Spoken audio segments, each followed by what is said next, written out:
Yo, what's good, people, and welcome back to another episode of the B.A.D L.A.D podcast. Today I've got Jack Dugdale with me, and you're co-hosting for me, aren't you? Because you've been on before. So, Jack, we want to know a bit about you. You're a bare knuckle champion, former bare knuckle champion. Are you still holding any belts, or are you? So I had a couple of titles that I didn't lose, but I vacated them when I got signed with BKFC originally, and then I'm with BKB now. But yeah, I got a WBKB British title and Warlords European title. Fucking hell. So some good titles there under your belt. How did you get into the fight? Because you're not like a typical boxer turned bare knuckle boxer, are you? No, I never really boxed. Did a bit of martial arts and that when I was a kid. Yeah. Like throughout my teens, like jiu-jitsu, bit of MMA. Didn't really compete, but trained. And then like basically throughout my 20s and that, I was like a bad drinker. Yeah. And then I was proper overweight, and not really had any aspirations or anything like that. And then one night I was round at my mate's house, Jacob, shout out Jacob B.A.D.L.A.D, top lad, Polish lad. He's a kickboxer and that, and I was round at his house one night, and we were watching Gromda. Have you seen Gromda, the Polish bare knuckle? Have you seen Gromda, Charlie? I've seen it recently. Is that the one where like there's a few at a time sometimes? No, it's not like it's one-on-one, but they have ropes around the ring, but without covers on and that, and it's like in a studio. It's pretty mad. Yeah. We were watching that, and I'd had a few beers and that, and I just turned around and I went, I could do that. And he was like, no, this is not the street fight. This is not the bar brawl. Yeah. These guys are animals, man. And I'm like, so I just went, yeah. And I'm just saying, if I got fit, I could do that. And he was proper dismissive of it. So it all started from like a drunken... He laughed at me, mate. Yeah, he laughed at me. And then he ended up saying, oh, like, I know a guy knows a guy who can get you a fight and that. And I went, yeah, go on then, do it. And at the time, we worked at this factory together, but we're on opposite shifts, and he used to take over my like CNC machine, and he just came in one day and he went, oh, the fight's on, I've got you a fight. And I was like, you up there? He's like, I've got you the fight. And I went, alright, when? He's like, 12 weeks. So I'm like, right, shit, I better like... So I just literally, mate, I remember jogging to the corner shop when I was absolutely fucked. Yeah. Do you know what I mean? Yeah, I just switched my life from there and just put everything into training. So how did that fight feel for you? You know, that must have been a bit surreal, going from factory working, drinking, not giving a fuck really, to right, I'm doing it now. And because it's like, even when you take a boxing match on compared to a bare knuckle fight, how do you train for a bare knuckle fight? How do you spar for it, you know? Well, I ended up, the actual first bare knuckle I was supposed to have actually fell through. So I ended up having a gloved one, which is why I've had one unlicensed gloved. But it was just because at that point I'd already trained, I wanted to fight. So the event fell through, so I ended up doing gloved. But at the time, I put on Facebook, like, does anybody know any bare knuckle fighters, or does anybody know anyone how to train for a bare knuckle fight, really? Because my idea was just to go to a boxing gym. And then someone tagged Corey Harrison. Corey, are these Burnley lads? So Corey's from Burnley, but he's actually fought at BKFC. Fought Lucas Brown recently. Did in BKB, yeah. Well, so someone tagged him, so I clicked on his wall, and I'm like, oh shit, this guy's like, I didn't know anyone from Burnley were fighting at BKFC next, so I was following a bit of BKFC. And how long ago is this, like? 3 years or so. Because the bare knuckle scene as a whole, it just seemed to have popped overnight, doesn't it? I know it's one of the most long-standing combat sports that there is, a bare knuckle fight. I think when I first got in there, it hadn't popped massively. Yeah, it's like, I knew about it, but I didn't see, like, now it's everywhere, It's gone massive. It's going massive. So were you involved just before that, like, social media? I'd say so, yeah. So I had this, basically, like I said, Corey got tagged in it. I messaged Corey. Corey ended up, I just asked him if I could train, and I went and picked him up. Didn't know him, we went gym together, and then he introduced me to like Seamus, and like Seamus Devlin. Got to know a few lads on scene, started training with them, and then I had my first glove fight, which were against a lad. He was like 5-0 at the time. Bungee's called, from Manny. I'd lost a lot of weight, but I was still proper overweight. But I beat him, and then from then I got offered a contract on that B.A.D to the Bone, and that's how like the bare knuckle started. Nice, yeah, because that B.A.D to the Bone is like a good promotion in it. So they've been bought out now by BKB. Yeah, but they were decent platform, yeah. Yeah, fastest knockout on there, did you? Before you down that though, mate, this is part of the like rituals we do on this podcast. So I know like you're in camp, you're not drinking, but because it's the B.A.D L.A.D podcast, we always like start off with a shot. And normally, if they have a whiskey like Charles's, might make them talk a bit more than that, innit? But yeah, so it's just like a way to say welcome to the B.A.D L.A.D podcast. Yeah, no worries. Nice one, boys. Cheers, boys. Oh, strong that. Did you see Joe Nazzy's one? He had water and he took like 25 seconds to drink it. Do you know, in the empty cup? Yeah. It was fucking funny. But right, we'll get straight back into it then. So you went from your first fight with an unlicensed boxing match because your bare knuckle fell through. Yeah. And then it's been obviously a couple of hybrids, but predominantly a bare knuckle fighter. Yeah. How does it feel? Like I've already asked about the training side of it and that. Yeah. Do you train bare knuckle for it? Yeah. So you just go and have a scrap in a gym?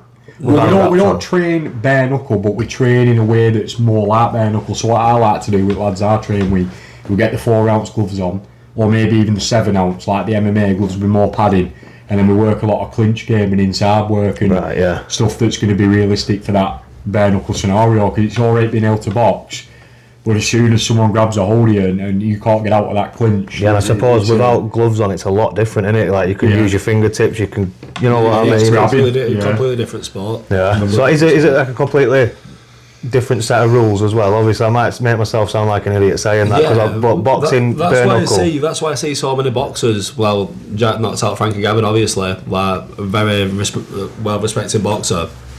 They're coming to James DeGale as well. They're coming into bare knuckle scene and they're getting dealt with. To be fair, that James DeGale fight was different. It was just but they're really close. It's the clinch, and they don't have the space to work like you're doing a boxing match. So and your defence is different. You can't kind of hide behind the gloves. Yeah, this is you know, So that way, obviously, I don't know about the rules too much, but that way the point I was getting at, it is all when you've got them gloves on. I know it's a big thing in front of your face. It pretty much covers everything. Yeah.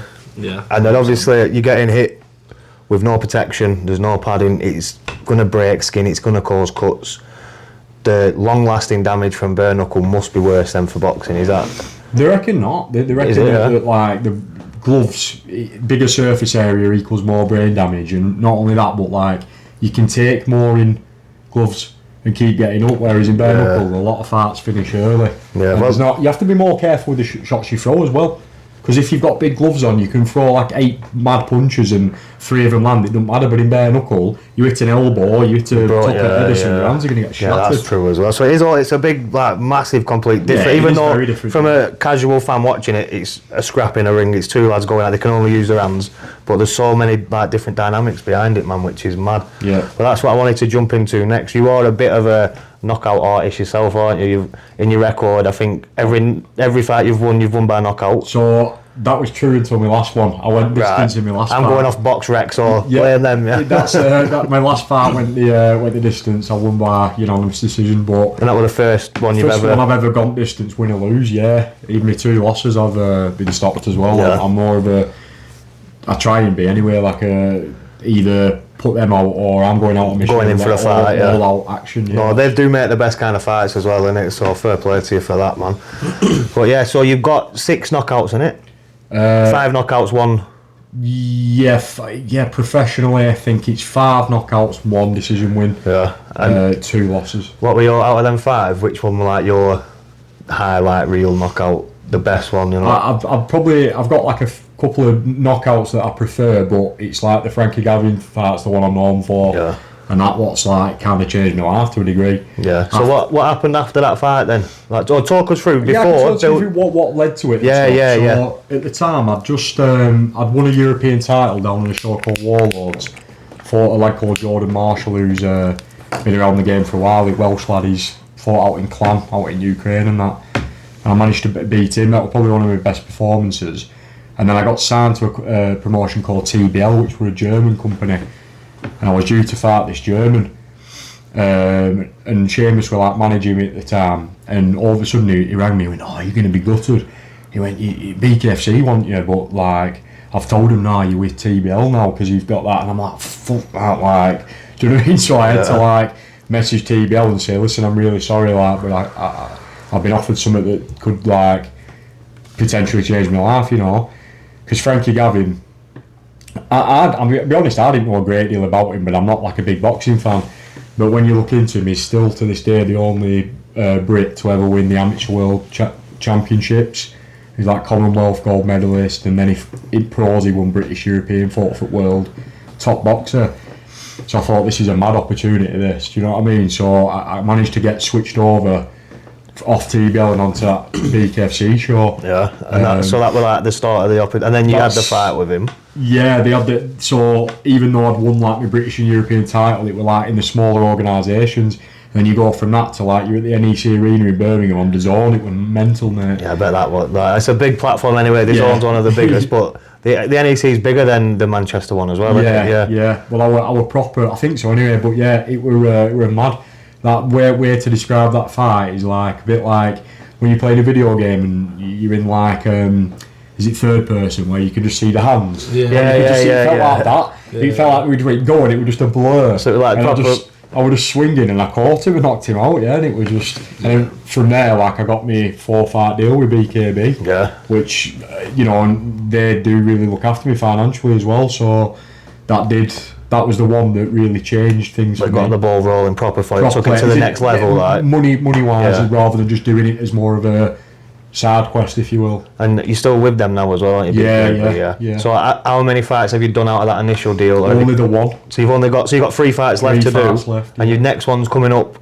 O2 Arena? O2 Arena at the end of July, yeah. I'm not sure I'm even allowed to say who I'm fighting yet because it hasn't been announced proper. Well, this is going to be out in about 3 weeks from now, so if you want you can, but you don't have to. We can keep it under wraps. Keep it under wraps, yeah, because I know they're funny about stuff like that. No, we're looking forward to hearing who it is though, and I bet what are you thinking about this one then going in? So this is your second one for him? For him, yeah. So I actually lost my first one with him, but I fought the former BKB champ.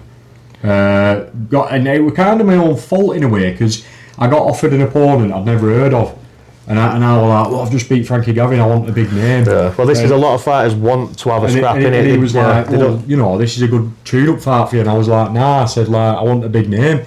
So next minute they offered me Reece Murray, former champ, and I went, yeah, that gets my juices flowing, and I got beat. I was massively underweight, to be fair, and I won't fight down at that weight again. That was a bit of a mistake.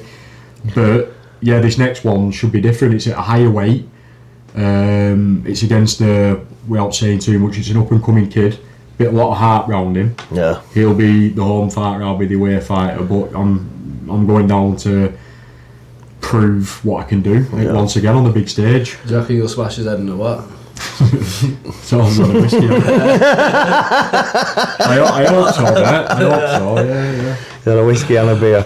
Yeah. And that's in July. And obviously you're going to be wanting to prove yourself as well, coming off that. Obviously you've signed from the first loss, so moving on past that. Yeah, so I've been kind of on the shelf a little bit. The BKB have had a lot of like different manager structural things going on and people in and out of different positions, and I've been waiting for an opportunity, and then because I was waiting I ended up taking these hybrid fights. So I did back to back. I actually won 2 hybrid boxing world titles in 2 weight classes on Scott McHugh's show.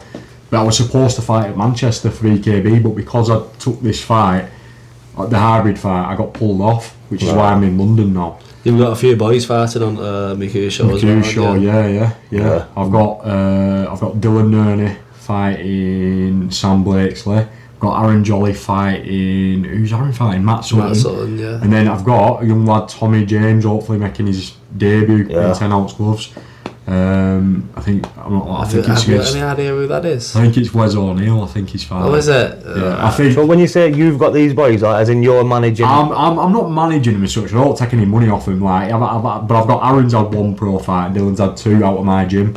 Because I've got my own little space now. I rent a space at Tracy's gym in Burnley. Yeah. I've got like a ring and some bags and stuff. But that's good though, that you're like helping other people and bringing it through. Yeah. And this is another. Smashed it so far. Yeah, 2-0 with 2 knockouts. You've got a lot of potential with that lad. Yeah.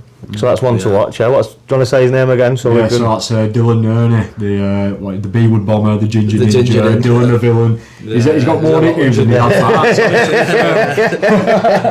Yeah. One to watch. Yeah, he's a big puncher. His last fight was brutal. So we'll jump back onto you though, just while I'm in the flow of things. So it's after this fight, you've got 2 left to do. Yeah. And then is your goal to then get a prolonged contract with BKB, or did you want to jump onto another platform? You want to go into a different kind of sport? I don't know, I'll be honest with you, because Not got a long-term plan for it yet.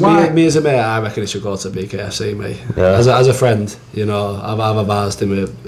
I think he should go back there. I'm What do just you saying it think? on podcast and that. Yeah, That's what it is. Do you know what I mean? I'm a BKB fighter, I'm a BKB. So. Well, me as a mate, that's what I think. What the other thing is as well is like opportunities to travel, because I'm like 34 this year. I want to go abroad, so I actually got offered a fight in Australia, all expenses paid, bare knuckle, and I had to turn it down because of my BKB contract, Right, which. yeah.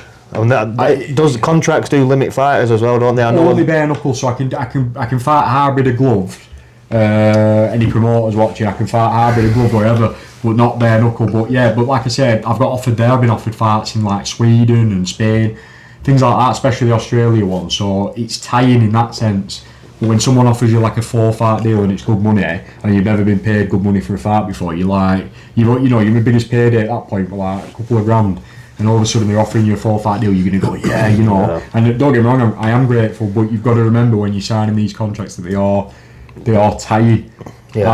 I'd say to fighters, get a 1-fight I deal, want to do 2-fight deal. Manchester. I want to do Manchester, because you would have had your boys, you would have had all your people. But I suppose though, if you have a good run where nothing goes wrong, every event runs smooth, there's no pull-outs, you could get that contract over and done with within a year, really, couldn't you? Do you know? I mean, that was the original idea, but obviously, like I say, there's been...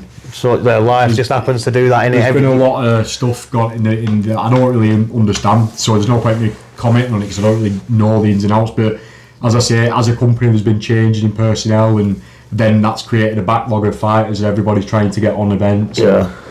But hopefully now, like I say, I'm out in July, and then I can hopefully stay active from there. Yeah. And you're hoping to like have a couple of fights, not back to back the day after, obviously, but in quick succession. Yeah. Well, between when I actually lost to Reece Murray and then I fought Bogdan Saru about 7 weeks later, weren't it? Something like that. I won that. So, or was it Bogdan Saru and then Chuts Harden?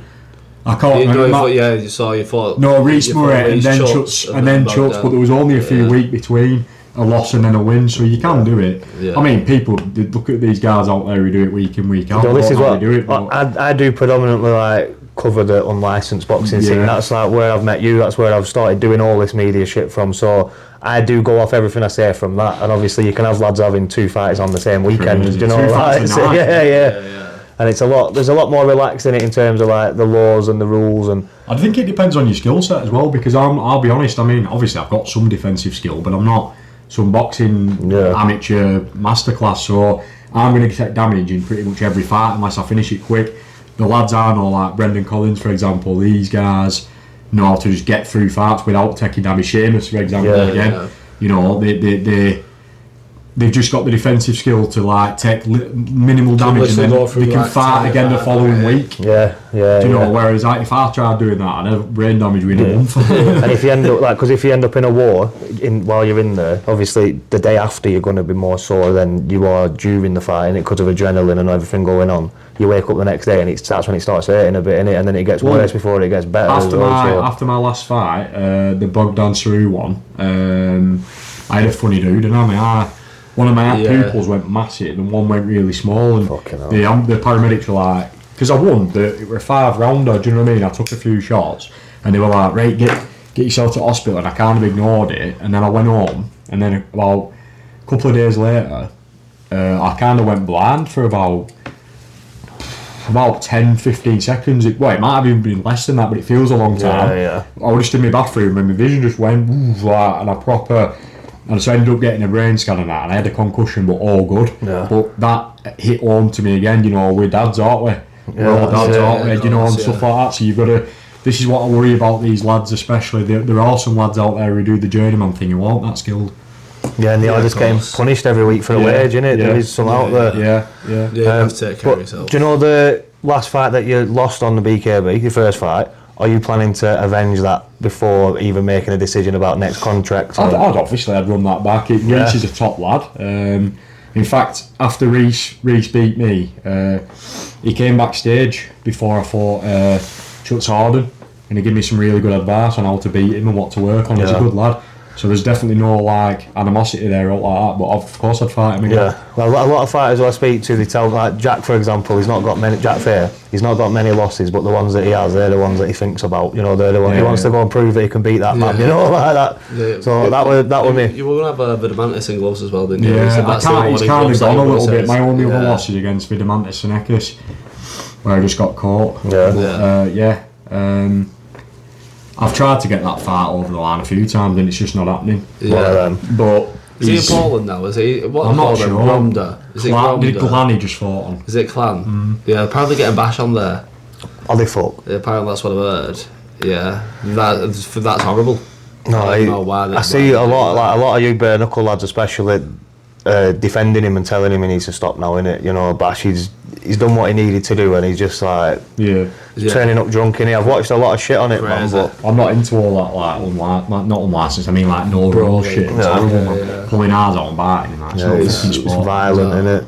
Disfiguring someone, do you know what I mean? Well, especially with Bash in person, everyone knows who he is. Like, especially involved in the unlicensed and these sort of sports. Taking him over there, it's just fucking trying to kill the guy. To me, personally, no, it is, man.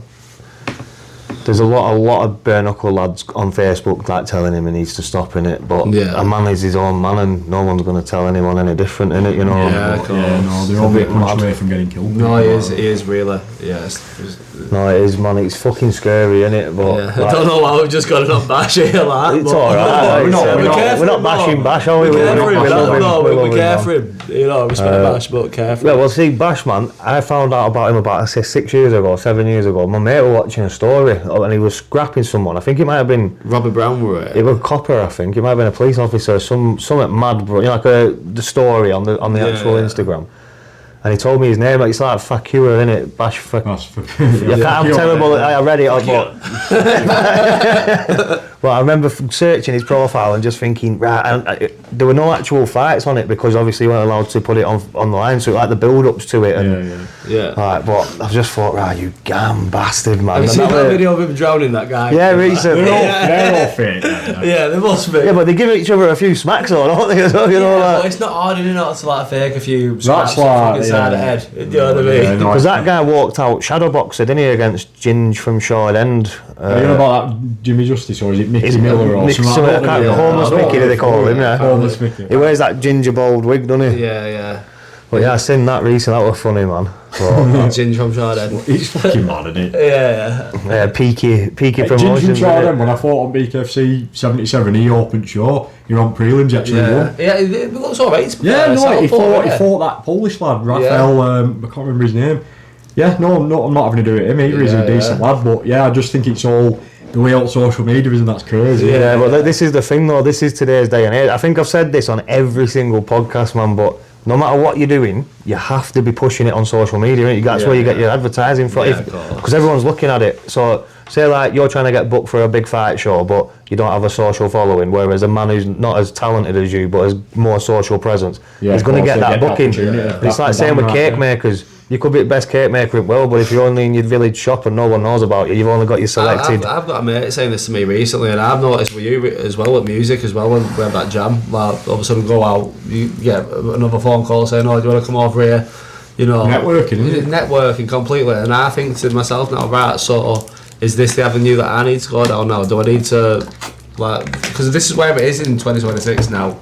You know, musicians, I've seen it, they're all just making reels and stuff like that. Do you know, like, seconds and stuff. I do a lot of Jack Fair's promo for his upcoming fights and that, and a lot of the content we make, it's fuck all to do with boxing until right at the end. You know what I mean? It's like obviously it's whatever captures the audience's attention. Like we did a skit the other day just because it was trending. And, obviously, when I've watched it, I'm proud of it. What's the tune called? I'm not sure. Go by.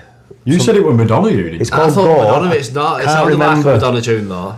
But it's by some kind of Summit Brothers. It's Summit Brothers. Yeah. Go. But yeah, Jack said he's in the reel. And he said we'll just do this skit. So when I made it, I were happy with it. Yeah. But you know, like when I sat down and thought to myself, I'm 33 years old and I'm making skits in the woods with my mate. You know, like it's a mad thing to overcome. And Jack said it himself. Like he's had fucking 100. Not so I keep saying Jack. I'm pointing at you, but Jack Fair's had 100 plus fights.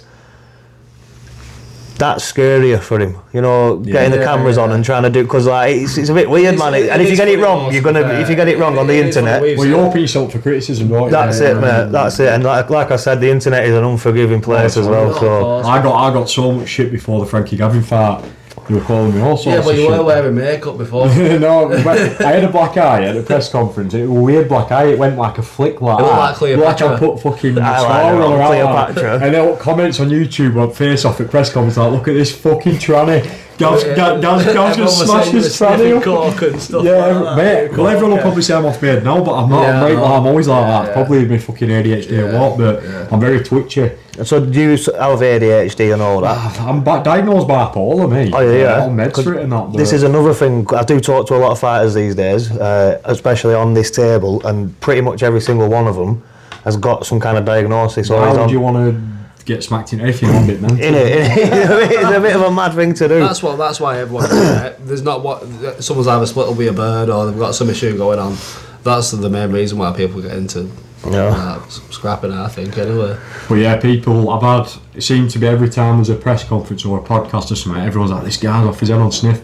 I'm like 11 months sober off even drink. You know what I mean? Like, and like, but you got to embrace it, man. Do you know, like I've been telling Jack Fair, it's any comment, no matter what they say, it counts as engagement, and that's all the algorithm cares about. well, you know what I mean? Reply. Any press is good press, innit? Yeah. But obviously, when you're in the thick of it and that, and everyone's like pointing finger at you, it can be a bit like it gets a bit mad sometimes, innit? But you just got to fucking buckle down and keep going, just power through, man. Yeah. But no, I do think like social media is a big tool for anybody doing anything these days, no matter what you're doing. Even bricklayers making money on social media. I know, you know? it's a bit nuts, isn't it? I watch a video on there as well, you know. Clever anyway. Anyway. Do you go onto social media? What you were talking about earlier on off camera about you get weird messages and that offline. So like he was saying, what were you on about with the selling pictures or something? Oh yeah. Like, so I'll get like a message off like a random middle-aged man saying like how much to wax you. Yeah. Like and stuff like that, and like He did it. Cash in. yeah, but I got this 20 quid. got some new shorts. But jokes aside, like you get loads of shit like that, and then like the other one is like, you might have heard this off other fighters, like, will you beat me up? You know, like, will you come to my house? They'll give you your address, will you come to my house, knock on and beat me up, and I'll give you like $1,000. They've got to know, like, I'm going to get off on like. Do you know what, bro? No one's ever told me this, yeah, but when like, you know, other fighters, no one's mentioned it, but when we were younger on Council Estate, there was this guy about for like an old man for a bit, and he used to like give a few lads fivers to kick him in balls and that. Do you know what I mean? And obviously, like 10, 11 years old, you're just gonna go and boot him in balls, aren't you? You know what I mean? Like, fucking double win, man. They can I get a fiver? That Theo Von clip when he's on about there used to be a guy around his area used to pay him to look at his ass. He's like, yeah, he's like the guy pulls his pants down, spreads his ass. You just have to look at it. $10. And I don't know if he's real, but it's funny as fuck. Easy money if you ask me. To be fair. No, that was mad, man. But did someone ask you if they could buy your cup off you or something? Yeah, they wanted me used cup. Best thing were it's a team cup that. Every fucker's had that on the dick. Raz Mills has had it on. I think Dylan borrowed it. Aaron's used it. Loads of people. Like, it's like a team cup. Yeah. So it's got plenty of different different sweats. Yeah, different. Well, that's why DNA. That's why that you need to learn your business skills and just say, right, listen, you're not paying 30 quid. Yeah, you pay more per fight. It's had my fucking balls in it. It's had Nerdy's balls in it. Jolly's. We could get like Jack Fair to put his balls in it. People like that. Yeah, the more people's balls we get in the cup, the more it's worth and get it sold. Shall we do it? I'll put my balls in it.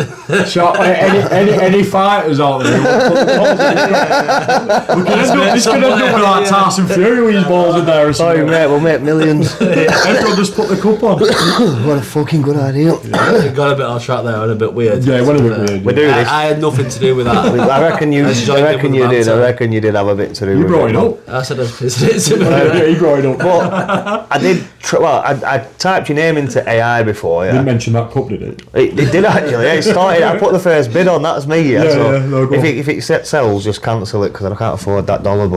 But definitely next time, mate. No, when I typed your name into AI on Google, and it said that I have to ask you about like, do you have something going on for like homeless people or recovering addicts? Not necessarily. I do a bit of work with my church, so like one thing I have, and it's not like I just do it out of the goodness of my heart. I've been paid. Do you know what I mean? I'm not like oh yeah, I'm like some saying. No, I've got a bit of work, community work through the church, working with like it's called Women of Worth, but it's like women who've been abused by their husbands, stuff like that. And they're doing a bit of boxing lessons, bit of pads, bit of like just getting the confidence going. You've helped me with that before. Yeah, I went there. I say he helped me. He watched me. And sat there. I know, good at that, mate.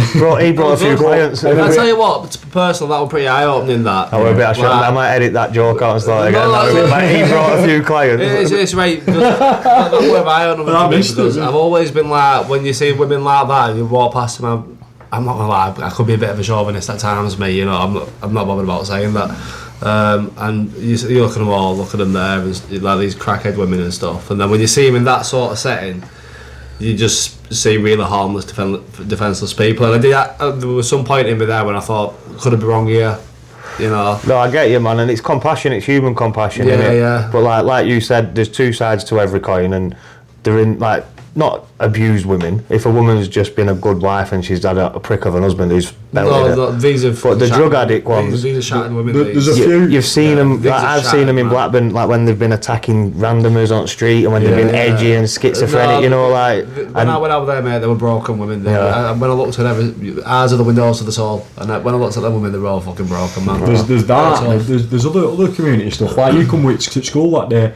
So I work at a school in Nelson sometimes. I've got another day coming up there soon. Some good kids there, weren't there? Walton High School, it's actually Pendle Vale now. But yeah, we work with.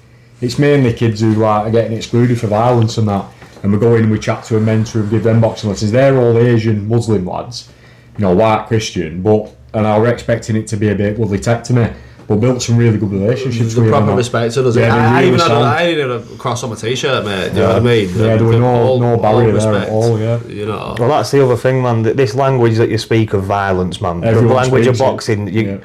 And I always I said it on that off the cuff interviewed Mia, and I said it on there. Take your kids to boxing. The discipline that it teaches you, it gets you away from the gang shit. You know. To be fair though, I think they respected us more for boxing more than anything else. You know. I think that's what I'm saying, isn't it? It's like that's. Well, you have to show that there's like when you teach kids boxing, it's not about. It's more about your morals that you portray. The saying that I've always liked is boxing will stop your child from being bullied, but it'll also stop your child from being a bully. Yeah, of course, exactly. No, I do. I've got a lot of time for anybody who fucking gives their free time to train kids. Whether you're making a wage for it or not, man, you're doing good for the future of the next generations to come in it. And with the way the world's going, you're from Burnley, I'm from Blackburn. You look at people like London's just more population, that's all. But Blackburn's got a worse crime per 1,000 people than London does. Yeah, because you know what I mean. That's why we know that. You know, but Burnley's worse than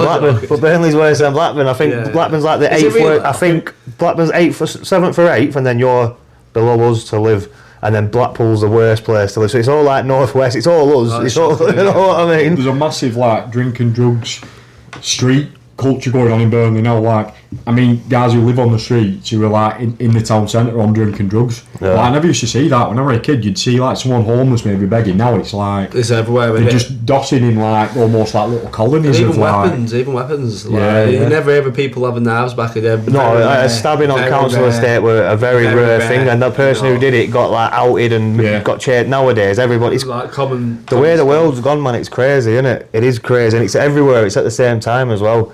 But I think like we've come through, we're all similar age, there might be a bit of an age difference between us all, but we come through where like gangsters used to be secretive and quiet, and cocaine were took on a quiet thing, you know, like you people, like if I had a bag of cocaine when I first started sniffing coke, only me and one mate who I chose would know about that bag of cocaine, and it'd be discreet all night. Course, By the time I'd finished, when I realised enough of this for me, I sniffed coke for like kids aren't even 10 doing years. that anymore, mate. But this is what I mean. When I finish, selling it on Facebook. This is what I mean. They advertise it. They just take it out in pub. Let's have it over at table. It's like, where's the fucking decorum gone between you fucking criminals, man? You know.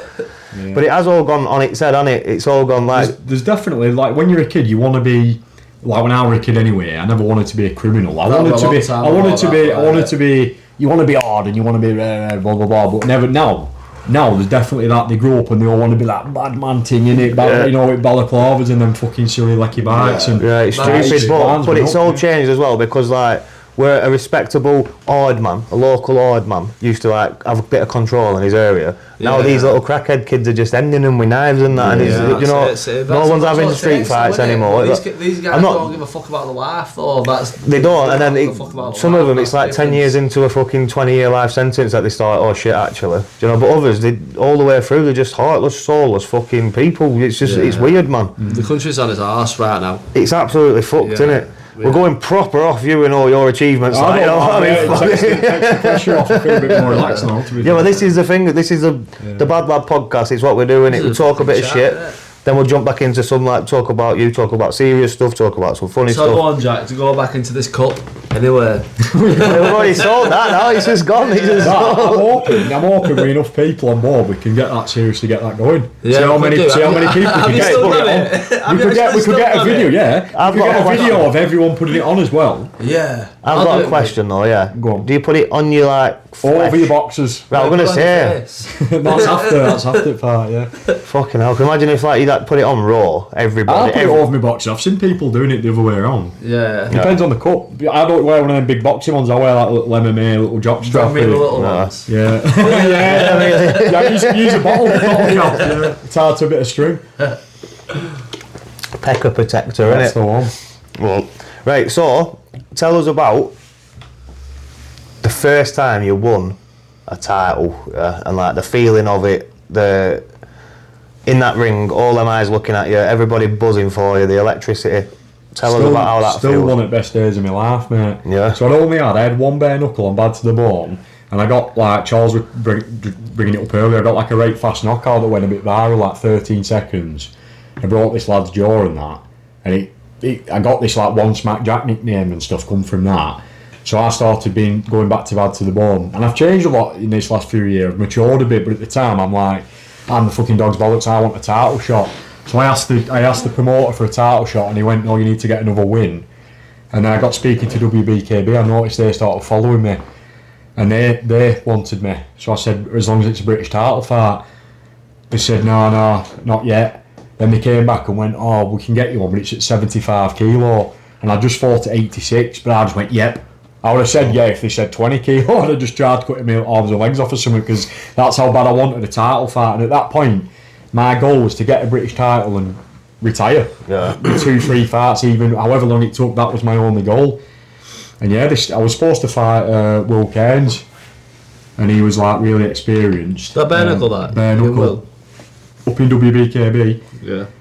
And he ended up missing weight really badly. We're mates now anyway, but we fell out over that. We were 75 kilo. I think he come in at like 78, and they pulled him off the card, and I ended up fighting Andy Walsh. Now Andy at the time were like 2-0 in the BKFC, or at least 1-0 in BKFC, and he was up there as a judge, and they asked him to step in, and he had to get permission from the BKFC to step in. Fucking hell. And the fight started, mate. Well, I'll tell you a funny story about before the fight. So I'm ready to walk out. The guys come and got me. He's like, "Right, you're walking now." And then, right as I'm about to walk, Big Joe Egan got in the ring, got the mic and started going, "John Fury!" On your fight, I'm about to walk, man. I'm like, I'm proper shitting myself, like proper worked on, just stressed. I'm literally about to walk, and he's just climbed me off his own back, got the mic, started giving John Fury loads of shit, and it went on for about 3 minutes. So I had to cool down and that. I had to wait for him to get out, and then I got in. And yeah, that was over in 42 seconds, something like that. It was just, he come in and I just clinched a couple of uppercuts and stuff.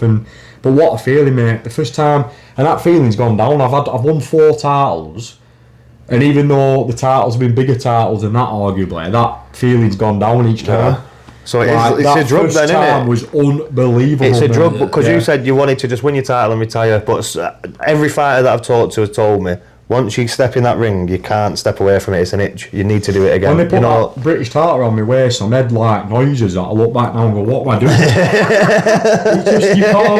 you can't contain it. What's in your brains. It's too much to like. Yeah, just a fucking because like you're working hard for all that time. Yeah. And obviously, it's not This is like I used to do rap battles, it's a one-on-one situation, but you're not walking out of there in any danger. Do you know what I mean? The only danger is you might have your feelings. See, well, you might get humiliated. But like, I used to watch that as a kid, and I used to think like, oh, someone's gonna stab someone here. And then battles. I think they're like proper like. Yeah, but I've seen the clips of the ones in America where they do go wrong, where someone chucks a dig or whatever. I didn't realise there's actually respect behind the rap battle, isn't there? Well. More. Well, you're on like, is it Don't Flop and all that? Don't Flop. I used to watch that, man. I were a loyalist. Like, I got asked to go. I did a battle on my last ever battle were in Amsterdam after I got cancelled from battle rap. Right now, do you know what you were saying? Everyone was calling you a tranny for having that. Right, I got cancelled for offending trannies.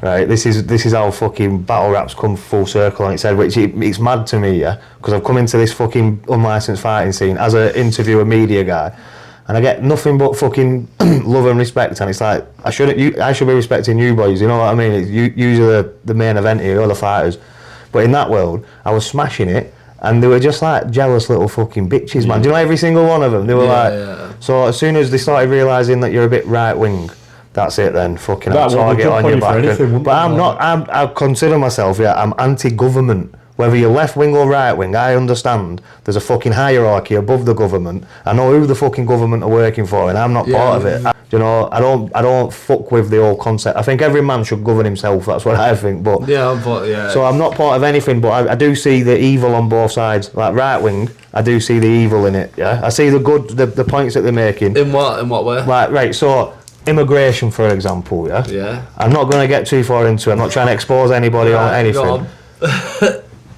Where do you draw the line? The line should have been drawn a while. Right. So, if you had the power now to remove all immigrants, where does the line of? Because like my family are immigrants from Ireland, but I'm not like left wing to the point. I don't stand for fucking open the borders and let all these immigrants in and the rapists. What's going on? I see all that, and I see the left wing saying white men rape, and I'm like, but in their own country, they should be allowed to be punished by their own. No, but do you know what I mean? This is what I'm going like. I know what it is, but I can't say it on here. But I see both sides of it. Like even to an extent, I get these fighting age men coming over from war-torn countries.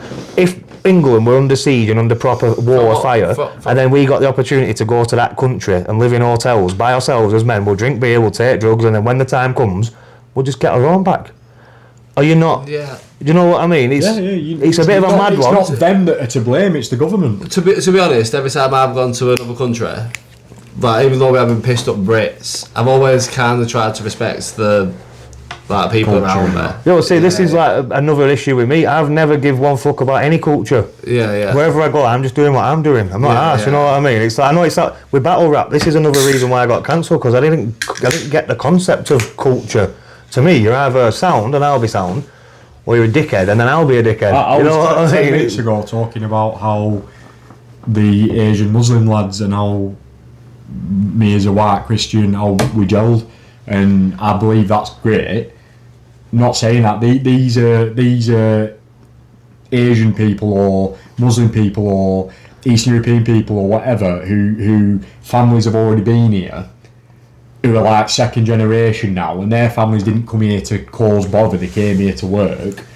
It's not that, it's the ones that are arriving now from like Africa and stuff that's causing the serious problems. This is you've got to differentiate between the two. But how do you? I've literally done a fucking citizen's arrest on a guy. Yeah, I remember we talked about it. They're dangerous, man. They are. That remembers were off that. So things are happening. No, mate. I think Keir Starmer's a wanker.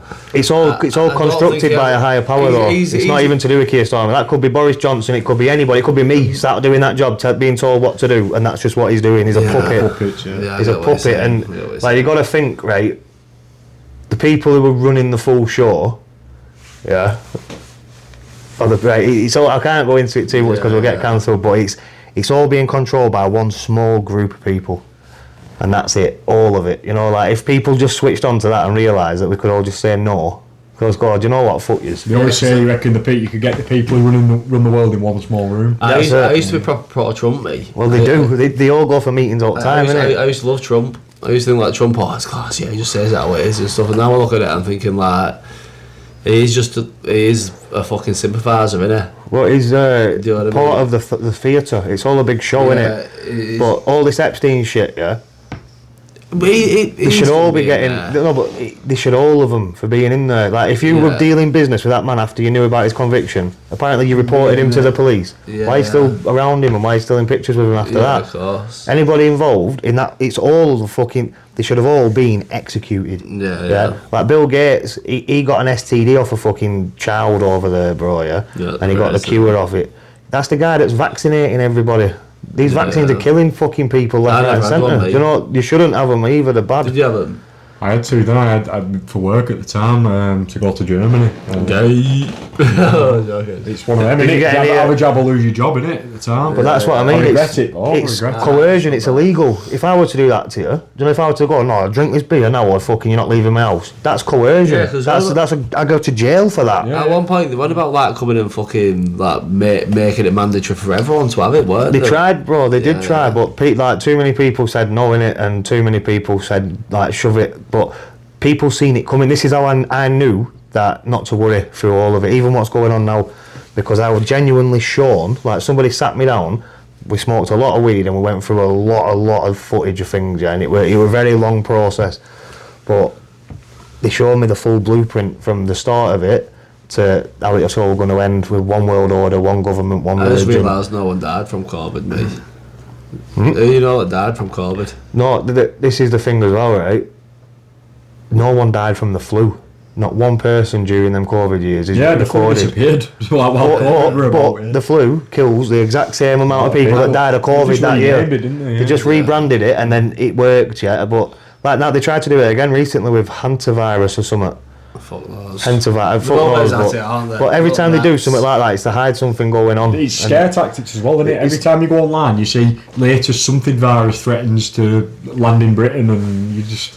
I reckon I'd be a good prime minister. You can't live your life worrying about shit like that, can you? No, this is, mate. If there was no like modern living as it is, I think we used to go out and hunt food and like you'd kill it and catch it and eat it, and that's how you'd survive and that, you know. I'd be a good hunter. It's be a good prime minister, be a good hunter. I think one thing he's not is a good drinker. No, that's it. One whiskey and one. He's had 2 cans to be fair. Another whiskey. We can't yet because, well, to be fair, just take it because I normally have one at end, but there's not enough for 2. I don't think you can have it, mate. Honestly, it's right. But we have gone. It's a bad idea for me to do that. To be fair. We'll save it till end then. I'll move it out your way though, just in case. But I'm going to probably edit most of that last bit out because I don't want to risk anybody getting cancelled for fucking say. So I'll. We're not on tangent there. Maybe not though. Maybe not. I have been known. I'll even leave this bit in. I'm happy with everything I said. Stand by everything. We'll come off the fucking controversy for a bit. We'll come back into the fighting world. So, like, if you were to give a message to a lad who say he's been in gym a few times, he's thinking about doing it, what advice would you give to someone in that situation right now? Is it in bare knuckle? Yeah.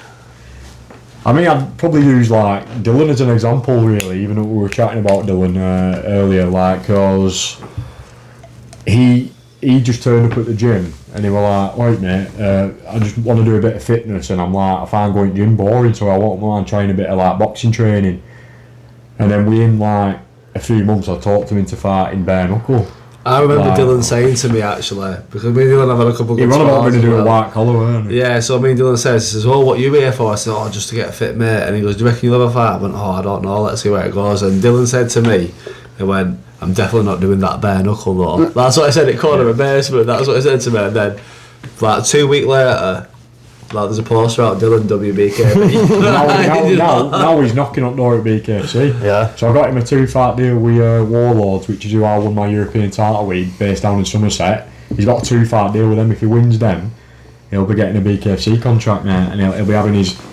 He's young and that, he'll be having his life changed, and that I don't know why, I just seen it in him. It's not like I've got some like mad talent thing. He just, to spot talent, he just came in and he was well overweight and all. No, and he just seen he had something in him. He is one of them lads when you get it with people, and you know, like Dylan has just got something special about him, you know. Yeah. There are certain people where you can tell that they are a little bit different, and he is 100% one of them. And what is his record at minute 1-0? 2-0. 2-0. So has he got fight footage out? Is there anywhere? If you don't know, it's all right. It's out there now, and you can do it. No, we're not doing that. We're not doing that. But if you know, like, so say like the YouTube channel that his fight will be on, or the promotion that I he's fought? could get you a couple of... His last fight was just- 5 seconds, bro. Just fucking knocks him out starch. I was just saying you could plug it here. I just wanted you to say where you could find it. I'm not gonna be able to bring it up and. Where is it? So you can find Dylan Ernie versus Jimmy the Tank Wilson. That's WBKB. That's on YouTube, just on WBKB's page. And then his other fight, I'm not sure if it's on YouTube or not, but it was literally he fought like Rusty, who's had about 13-14 bare knuckles, and it was Dylan's second, and he just flatlined him. Yeah, it was mad. No, I'm gonna check him out. Obviously, after this, I will watch the 2 fights he's got if I can. But no, I'm looking forward to seeing more from him. See, because obviously now I've met you as well, knowing you've like produced this young fighter. Maybe you've got an avenue and a career path in this as well. But you know, like you might have a little talent for finding talent. Well, I've got another lad. Eddie Hearn of I've got lad, Sonny Rickwood. So it's not the same with Sonny, because I didn't really teach Sonny. Sonny had come from amateur background, but he came into my gym and he's like man, I just want to get back into it. He's not done it for a bit. He came like 2 amateurs, and then he's like all aboard the bare knuckle train. Now he's only 17, but he's already done a hybrid 4 rounds, won that. And he wants to do bare knuckle, and he's a talented lad. Yeah. You've got Aaron Jolly, he's going to have his second pro hybrid. So it's not really my own gym and my own team yet, because we're too small, but it's just a group of mates who I train with, and we have our little base at Tracy's, and then we go over to other gyms as well. No, I like it, mate, and I do think that you could potentially grow that into something good, that could make money for everybody as well. So I'm looking forward to see what comes of that. But this is what I wanted to ask you as well. Like, you're a predominant bare knuckle fighter. That's what you are, innit? What do you make of all this, like Conor McGregor transitioning over, and now Darren Till's coming, and there's some big names like from UFC, from MMA backgrounds coming over and shining a spotlight on you? Really? Yeah. So you've 2 ways of looking at it. You've got the obvious positive, which is like exactly it's bringing eyeballs and bringing attention to the sport, and then the other way you could look at it, not from me because I've not done enough. But I know lads who've been like world champions and that, and they're still making like $8 a fight. Whereas like I've just seen today, someone got signed. I think they got like a £250,000 signing bonus, stuff like that. So is it fair? Would it be fair for, I don't know, like Roger Federer to just decide he's starting playing snooker and him earning what Ronnie O'Sullivan gets? I know it's not quite that. It's just very more similar than that. But they're coming over from a different sport and getting paid massive money, whereas there's guys who've started this, worked the way up. No, I've said this about influencer boxing with Sheamus, and we had a good back and forth. I think Sheamus puts it, the pros outweigh the cons. Yeah. Like, obviously, I were defending like lads who've been training the whole fucking life, gone through amateurs, gone through everything. But then you get someone like Jake Paul who comes off Disney and ends up fighting the fucking best in the world and shit. Even me, as an example, who hasn't had loads of like fights and gone all through doing amateurs, but I almost class it as the bare knuckle amateurs. So I've fought bare knuckle for 500 quid, 800 quid, stuff like that. Yeah. Do you know what I mean? And like been in them trenches, and then all of a sudden you can come from somewhere else and be paid more than the entire rest of the card put together. But it does start like the snowball effect of bringing that money over. Do you know? Yeah, because you've got to think like the eyes that these guys are carrying by themselves. Like some of these fighters on the unlicensed scene, they're bigger than the promoters. They're bigger than they've got more following than the whole show that they're on. It's like, some of them literally carry the show, and that's why they get paid so well compared to like the journeymen that are turning up to collect a £200 wage just to get the fucking head punched in. It's weird, but it all ties back into the social media aspect of it again. I think what needs to happen, because like when the BKFC first became prominent, I loved it, mate. I was watching it years ago when it first started because I were a big MMA fan. You were awesome law or a UFC fan. Paulie Malignaggia. But like, I remember watching BKFC and it was good because it was something different, but it was kind of the retirement home for UFC fighters and pro boxers and stuff like that to come over and try it. What you need now, not like to me because I'm too old, but like say Dylan's in their early 20s, like coming up now, starting from bare knuckle and becoming bare knuckle stars, and then transitioning after they've done everything there is to do in the sport. But you don't even need to transition. They can have a career in bare knuckle now, whereas at one time you had to come from another sport. you know, this guy's an MMA fighter, this guy's a boxer, this guy. But now, because it's so big now, there's young lads like I go over to Anarchy Martial Arts in Bolton. Shout out Steve Wiggins. His gym now, it's full of like young, hungry lads, like 20-year-old, 19-year-old, who are like, they're there because they want to be in the BKFC. Yeah, so they're training at the bare knuckle gym, doing specific bare knuckle classes. Because we were in a different place at that age, weren't we? Realistically, where were we at that age? We were in the pubs and My entire service were in the pub. Yeah, wasted. And then these kids 100%. now. But like, how old were you? Like 3-4 years ago, when you started boxing? Well, it's like Seamus Devlin. I keep referring to him because he was the last guest I had on, but and because I love him as well. Yeah, obviously, I love him, but. He was, I think, 27, 28 when he started, man. You know, he said he woke up in a pool of his own bile after a session one day that got too heavy, and he thought, I need to sort my life out. And then an advert popped up, you want a bare knuckle fight? Yeah. Like, and I think I looked at him like, not even because cameras were on, just like, you mad bastard, man. You know, like, because I beat my addiction. I was addicted to cocaine for fucking years, and I beat that with magic mushrooms, weed, and taking myself away from environments. I had like a 3-day, not withdrawal, that's too hard of a word, because obviously withdrawals from alcohol or heroin is a lot. No, but I was like shaking, nearly fitting, sweating, you know, in and out of sleep and for 3 days, and then I did it that way, you know, just like cold turkey on my mate's say. But to see like people fucking going from session just to going into a gym training, like it's just a positive switch around, isn't it? I didn't find fighting and then got sober. I'd find fighting, do like a 8-week, 12-week camp where I wouldn't drink, and then after the fight I'd get absolutely fucked for like 3 days. And then it got to the point after Frankie Gavin win. And your purse is getting bigger as well, you know what I mean? So you buy him, you go on more of a session. I had a proper meltdown, me. I ended up drinking for like a week. Party ended after 3 or 4 days. It was down in Birmingham, then it was back with lads back in Burnley and back round and that, and then after a bit it was like, now it's Tuesday, Wednesday, and you're ringing people, you haven't worked, mate? Like, yeah, no, but I'm at work. So then I'm on my own then with like a bottle of whiskey stumbling around my house, mate, start thinking mad suicidal thoughts and that, so I got sober from there. Sorry to bring the mood down. No, mate, it's just me being honest, and you did well with it though, because like he's been mate now, like good mates for about a year. I've never been pissed with him ever. You know, there's been times where I've turned up to his house pissed and stuff like that, but I've never ever been pissed with him. So this is what I respect about Jack, is that he's not just my mate. I want to go and see in a fucking pub and just go and have a few beers with and do stuff like that. You know, just you can be like fully conscious and be mates and stuff like that. Like alcohol can be the devil. I'm gonna keep drinking while I'm pissed, me. I'm not gonna lie. Well, yeah,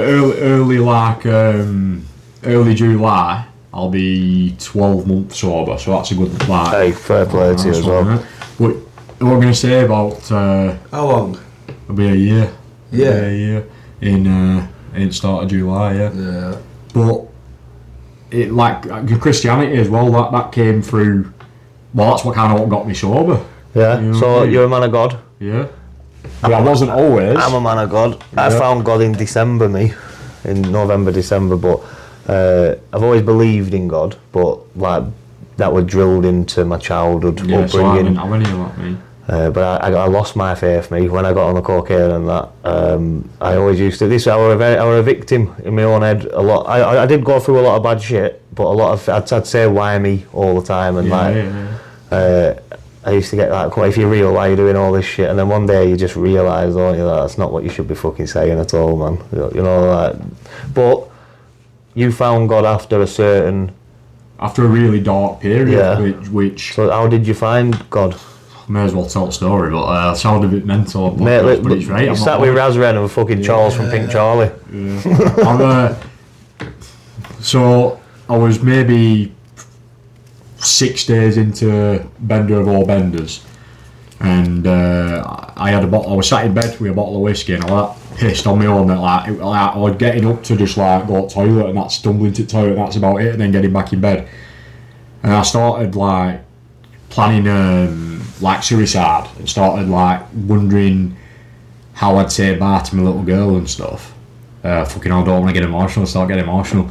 Don't want to start getting emotional on podcast, especially when you're had a drink. But yeah, and then like I kind of out of nowhere I got this like sudden call it a voice or call it like a. But I don't know. It wasn't my voice, but it wasn't even someone else's voice. A thought entered my head, like you need to go to church. And it was weird because I feel a lot more. I need to go to church. That like message, a clear voice in your head. You heard it as clear as, but you knew it wasn't out loud. I know what he's saying. It's not a voice what you can hear. It's something that's telling him to go to a church. What surprised me is because like I've never been to church in my life ever. Might have been to like my mate, like going on, my kids getting christened, come and get pissed, you know, on funeral and that your funeral, yeah. But yeah, never been to a church service just for being like Sunday afternoon. No, so I just like got up and just went out the door. I turned up to a church in town, church on the street, and just like walked in, and I knew a lot of people in there going, oh, what are you doing in here and all that? And I went, I don't know, I feel a bit like lost. And I had a chat with the pastor, and like I was never felt such strong feelings before, man, like proper powerful intense feelings. I thought, wow, this stuff's real. And then I decided that day I was going to try and get sober, yeah. Went home, and I thought, because I've been on a bender for like a week at least, so I went round to the gym, leisure centre. This is after I'd just been sat with that pastor talking to him for 2 hours. I went round to the leisure centre, and I started like training. Like I put my earphones in, I started doing a bit of cardio or whatever I was doing, and this guy come up to me, he's like, oh, you're one smack Jack. And I was like, alright, sound mate, like, because I've had it a couple of times, oh, what's your fight? I'm telling you that. You're like, oh, sweet, nice one, mate. But I was too anxious, didn't really want to speak to him, do you know what I mean? Yeah. I'm like, oh, nice one. And then he went, oh, you're an inspiration, you, mate. And I thought, like, cheers, pal. I don't want to be rude, but like, I felt like you were like maybe licking my arse a little bit or something. And then he went, oh, I'm terminally ill with bowel cancer, mate. But he went, when I look at people like you who aren't afraid to do what you do with fighting, that it stops me from being afraid. And then he said something, and he went, I'm not afraid anyway. And he went, I've no fear. And I went to him, how can you not be afraid when you're dying? And he just pointed up and went, God. And I thought, whoa, no one's ever said anything to me like that in my life. I'd just been in church that day and met the pastor, and that kind of confirmed it to me. So I signed up to this course called Exodus, which was like a 12-step program. I could do with that. Getting sober and resetting your mental health and that. And I started attending that a few times a week and started attending church on a Sunday, and I absolutely love it. And now, like, fast forward a year, my little girl absolutely loves church. Yeah. She goes every Sunday, goes to Sunday school. She was like, I can't wait to go to church on Sunday. And I said, what is it you actually want to go there for? I said, is it your friends? Is it your... What? She went, just like learning about God, and she's 6, you know, and I thought, that's a beautiful thing. That is beautiful, it is. That is really beautiful, it is. Man. But it is good as well that, like, that story you've just told me, it's like proof to you, that, innit? You know, yeah. You went in there, you talked to a man of God, and then next thing, someone interrupted, you know what I mean? Yeah, and I remember, I've had a few really strong experiences in church, but I can also remember one time I was sat at the back of church and it was an normal service. I was like, felt really emotional, but I didn't cry. But I felt like I was, but I wasn't. I was just sat like that, kind of like monging out into space, if you will. And then all of a sudden, it sounds so cliche to say it, but I felt like I seen everything lit up and got really bright, and like I felt this really powerful feeling. And then this other pastor at the time, who I'd never actually had a conversation with or spoke to, she came up to me after service and she went, did you feel about 20 minutes ago? She went, did you feel very like sort of, I can't remember what she said, uplifted or and I went, I did, yeah. And she went, I saw the Holy Spirit fall upon you while I was looking at you, and I was like, whoa, like honestly. And it sounds mad, and I'm not even bothered if people think I'm mad, because if I am mad, then I'm glad to be mad, because it's mental, man. Yeah, so I do feel like that's why people, if someone had turned around to me and said, oh, I had a spiritual awakening, even I might have been happy for it, but then as soon as they'd have gone, I'd be like, have you heard that dickhead? He fucking... Yeah. But like, until it happens to you can't understand it. It happened to me first time. I went back to church, something happened in my life, and then I thought, something told me, not a voice in my head, but I just had a feeling just to go to church that Sunday. There was just something that said go to church.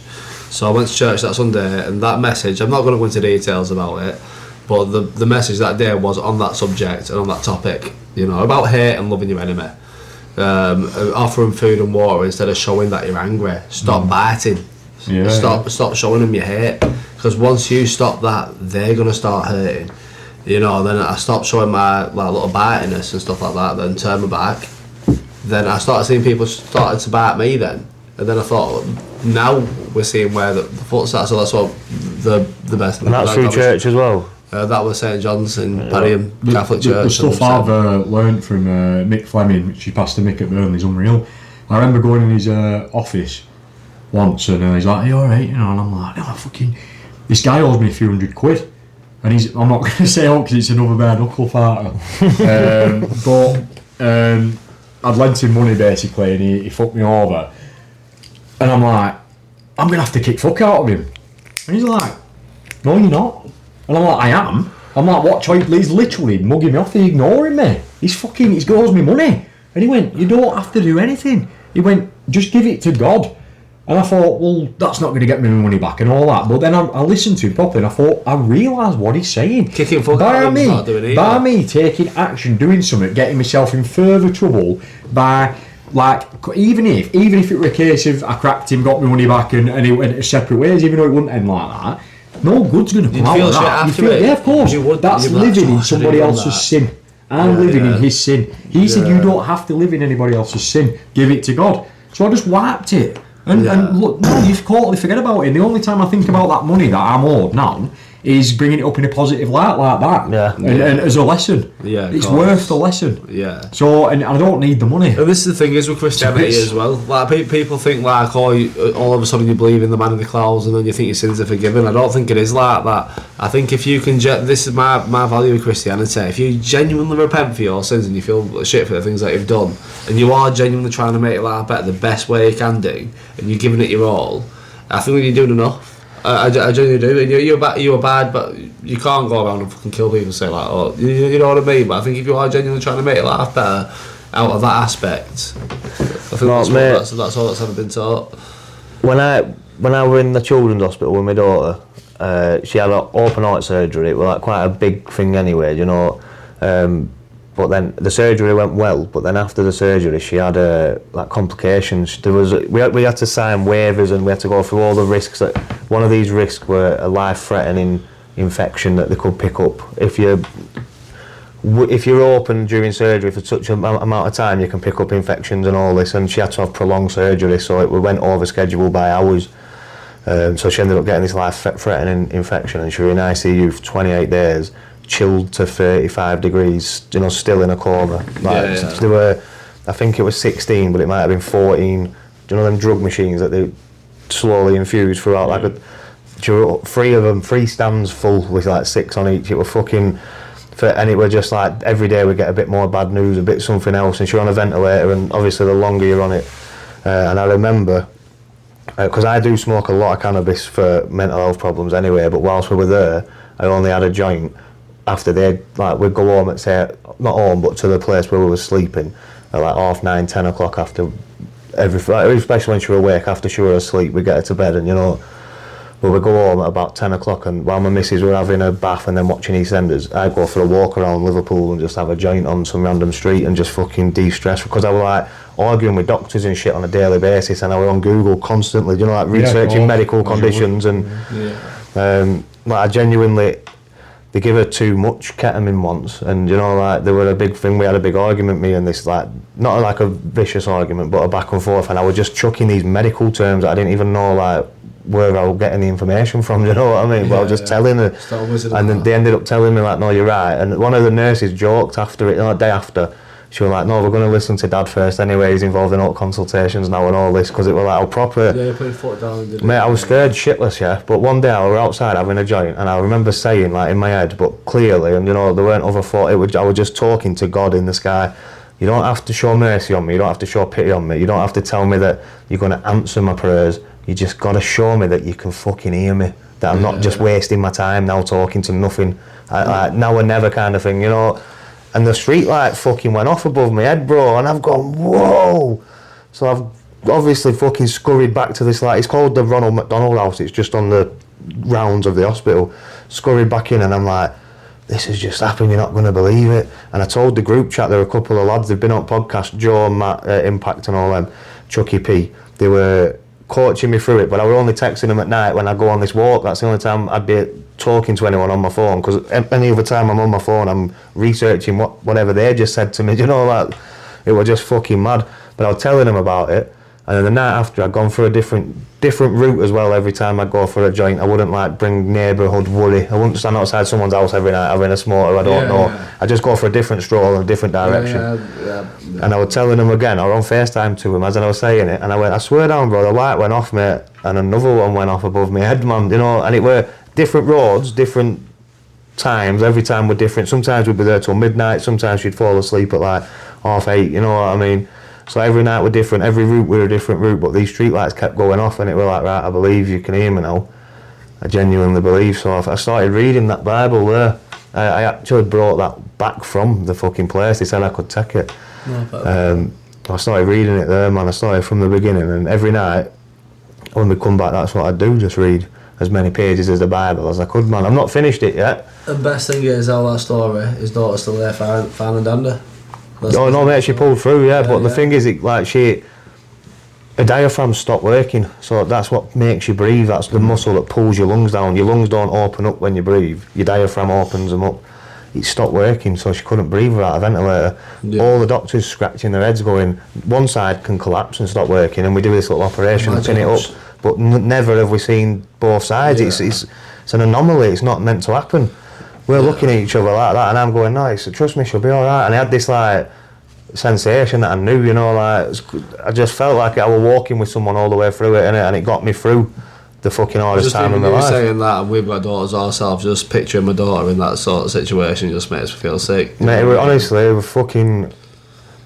it changes you. Do you know, like, when I left New Year's Eve, we come out of that hospital, she still had a long way to go. She couldn't talk properly. You had to be careful picking her up, and she's 4 years old now, you know. This was when she was 3 at the beginning of the year, but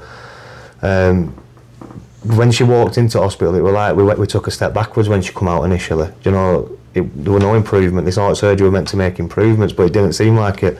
Now she's thriving, she's flourishing, she can speak again, she's breathing proper. She's been discharged from all the aftercare, if you will.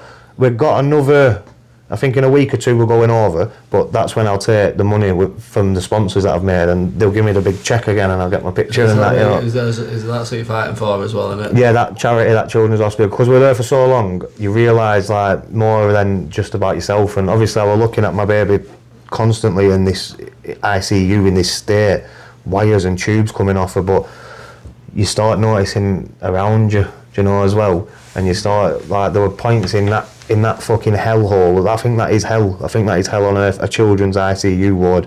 If you've not been, you won't know, do you know? But there were times where I'm looking at my baby in this state thinking, fucking hell, do you know how lucky we are? Think about that, man. You know, like, looking at a baby, unconscious, tubed up, and thinking, do you know how lucky we are? Like, the parents in the next bed, they've gone to a bereavement room now and that, and it's like, it fucking breaks you, man, do you know, properly. When she went to HDU is like high dependency, so step down from ICU, she were off the ventilator, she were confusing everybody how well she were doing. She were ahead of walking around bed, you know, like proper, but the kid across, he had fucking all kinds of cancer and everything, and it, like, a 7-8 year old lad, do you know what I mean, and you're just looking at his parents and just thinking like, fuck me, man, you know, how are you doing this? How are you being so strong? And it's, even though you're going through that yourself, you realise there's a lot more going on. And so we started making money for him, innit? I just thought it's the least I can do. It's what keeps the wheels turning. It might help. So one of my good friends now, actually, it breaks my heart to think, Jimmy, love him to bits. Knew him growing up. He's got a little girl with Down syndrome, and she's just got leukemia. Fucking hell. He's got a page for her. You know, so maybe tag it here as well. Yeah, we will do some, and I'll give you, if you show it me on Facebook after, I'll do that bit and share it about, man. That is actually absolutely heartbreaking, you know. Your worst fear, innit? Yeah, I've got a little girl, and I just can't think of ever getting hurt, because if I do, I just my stomach just turns upside down with her. Even now, you know, just even the thought of it and the talk of it. You've been there, you've lived it. So you're a strong man just to even go through that and be there for your family, you know, because but I don't know how it's gonna be. I'm very fortunate and lucky as well, and this is the thing that's what it made me realise, and this is why I have started just doing my bit. It's not hard, is it, to write on Facebook, give me some money for a children's hospital, you know, like, I'll do this if you do it. It takes 10 minutes of your day, and then you go on, you make a day of it, and you try and get as much funds, but we'll do something for you, mate, as well, man. For charity one day. Another casualty